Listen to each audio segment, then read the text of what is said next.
দিন শেষে সবাই একা।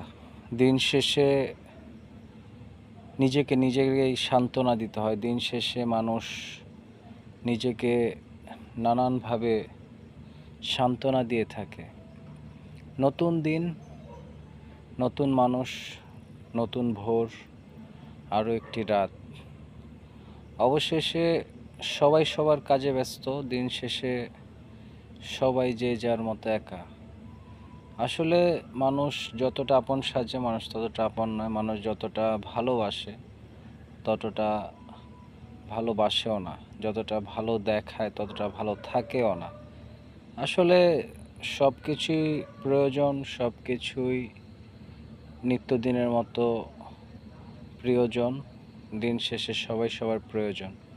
আবার দিন শেষে সবাই যে যার মতো একা। আসলে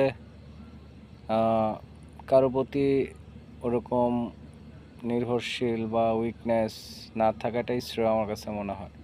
কারণ যখন আপনি কারোর উপর উইকনেস বা বেশি নির্ভরশীলতা বা তার প্রতি ভালোবাসাটা বেশি দেখিয়ে ফেলবেন বা তার প্রতি একটা আপনার ভালো লাগা বেশি কাজ করবে, সে বুঝে ফেলবে, তখনই হচ্ছে আপনার সাথে পৃথিবীর সবথেকে নিকৃষ্টতম কাজগুলো হয়ে থাকবে, ঘটে থাকবে। সো যেহেতু নিজের ভালো নিজেকেই রাখতে হয়, নিজের ভালো নিজেকেই থাকতে হয়, সেহেতু আমার কাছে মনে হয় না যে কোনো মানুষের প্রয়োজন আছে, কোনো মানুষের পাশে থাকারও প্রয়োজন আছে।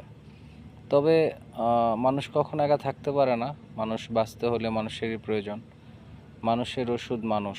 চাইলেই ভালো থাকতে পারে, আবার চাইলেই খারাপ থাকতে পারে।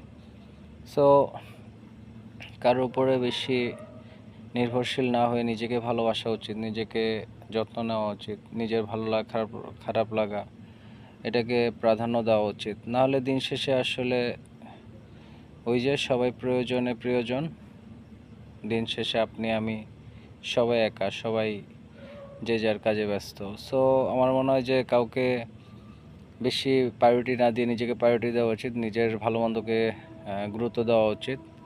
তাহলে হয়তো আর কোনো খারাপ লাগে কাজ করবে না, যেহেতু দিন শেষে নিজেকেই সান্ত্বনা দিতে হয়। সো মানুষ না থাকলেও প্রয়োজন। ভালোবেসে পেয়ে হারানোর থেকে ভালো না বাসাটাই সব থেকে শ্রেয় আমার কাছে মনে হয়।